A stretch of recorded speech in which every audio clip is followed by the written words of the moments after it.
लाचार बाप। एक शहर में नंदू अपने पुत्र रोहन के साथ रहता था।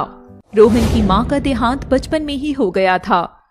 नंदू ने ही रोहन को पाल पोस कर बड़ा किया था।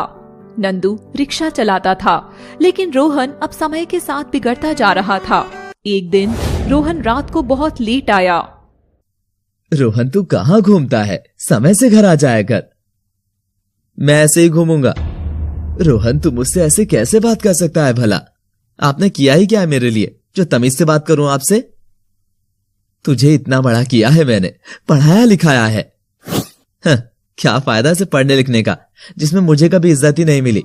सब कहते हैं कि वो देख रिक्शे वाले का बेटा है ये खा के इज्जत दी है आपने। कोई ढंग का काम भी कर सकते थे आप। मैंने जो भी किया हो, लेकिन तेरे लिए तो हमेशा किया ही है ना। क्या किया है आपने? मेरे सारे दोस्तों के पास बाइक है, लेकिन आपने मुझे अभी तक बाइक नहीं दिलवाई। बाइक दिलाने की मेरी औकात नहीं है, तो फिर पैदा ही क्यों करते हो? जब तू बाप बनेगा ना तो तुझे पता चलेगा। रोहन अपने कमरे में चला गया। नंदू सोच में पड़ गया, क्योंकि ये बात नंदू के पिता रामू ने भी एक दिन उससे कही थी। सच में कितना लाचार बाप हूं मैं। नंदू अपने पिता रामू के पास बैठा था। तुम्हारा ये इधर उधर घूमना कब तक चलता रहेगा? दोस्तों के साथ तो घूमना चाहिए। देख, मैं तो किसी मजबूरी की वजह से बिना पढ़े लिखे ही रह गया, लेकिन तू पढ़ लिख ले, नहीं तो तुझे भी मेरी तरह खेतों में काम करना पड़ेगा। तुम खुद तो कुछ उखाड़ नहीं पाए और अपनी कमजोरियों को अब मजबूरी बता रही हो। परिवार की जिम्मेदारी मेरे ऊपर थी, इसीलिए मैं पढ़ नहीं पाया। मुझे नहीं पढ़ना अब। ठीक है, तो खेतों में काम कर अब। क्या? मैं अब खेतों में काम करूंगा? इस खेत से उपजा हुआ तू ही खाता है, तो खेती करने में क्या दिक्कत है? ये खेती मेरे ऊपर सूट नहीं करती है। मैं तो अपना बिजनेस करूंगा, लेकिन उसके लिए बहुत पैसे चाहिए। वो कहां से लाएगा तू? खेत कब काम आएगा? क्या? देख नंदू, खेत मेरी माँ है और मैं इसे बेच नहीं सकता हूँ। आपके मरने के बाद मैं तो वैसे भी बेचूंगा, तो अभी बेच दो ना। नंदू, अपनी जबान संभाल कर बात कर। मैं अपने जिंदा रहते हुए ये जमीन नहीं बेच सकता हूँ। तो फिर मर जाइए। तू अपने बाप को मरने के लिए बोल रहा है। जो बाप अपने बच्चों के लिए कुछ नहीं कर सकता, उसका मर जाना ही ज्यादा ठीक है। जब तू बाप बनेगा ना, तब तुझे समझ में आएगा। रामू की आंखों से आंसू आ गए और उसने कुछ दिनों में ही सारा खेत बेचकर सारे पैसे नंदू को दे दिए और खुद मजदूरी करने लगा। ठीक है, अब मैं इनसे बिजनेस करूंगा और जो आप सारी उम्र नहीं कर पाए मैं वो करूंगा। पूरी उम्र में जितना आपने पैसा नहीं कमाया होगा, मैं 1 साल में कमा लूंगा।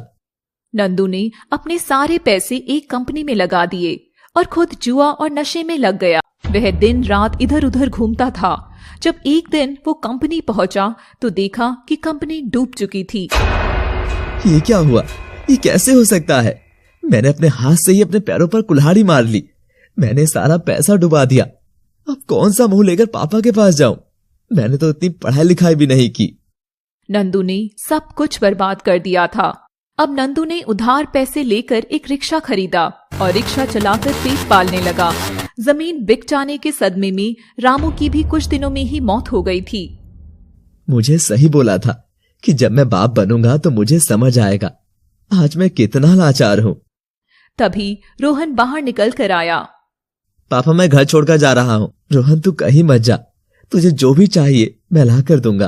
कोई बात नहीं, मैं खुद सब कुछ कमा लूंगा। नहीं, तू घर से मत जा। मैं तेरे लिए सब कुछ लाऊंगा। मैं बड़ा हो गया हूँ, मुझे जो भी चाहिए मैं खुद ले सकता हूँ। रोहन बाहर काम करने चला गया और फिर उसको पैसे की वैल्यू समझ में आई। मैं पापा को और मेरे उन दोस्तों को जो मुझे चिढ़ाते हैं, उनको कुछ करके दिखाऊंगा।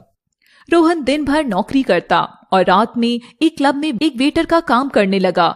कुछ ही साल में उसने काफी पैसे बचा लिए और फिर एक छोटी सी चाय की दुकान खोल ली। नंदू भी उस दुकान पर आया। रोहन, तू इतना सुधर जाएगा मैंने सोचा भी नहीं था। पापा, मैंने जीवन में तेरे भविष्य के लिए थोड़े से पैसे बचाए हैं। नहीं पापा, मुझे कुछ नहीं चाहिए। मुझे खुद अपने पैरों पर खड़े होना है। कुछ ही सालों में रोहन के पूरे देश में चाय की ब्रांचेस खुल गई और अब वो एक ब्रांड बन चुका था। रोहन के पास अब कार, बाइक का एक कलेक्शन था। यह देख नंदू भी बहुत खुश था।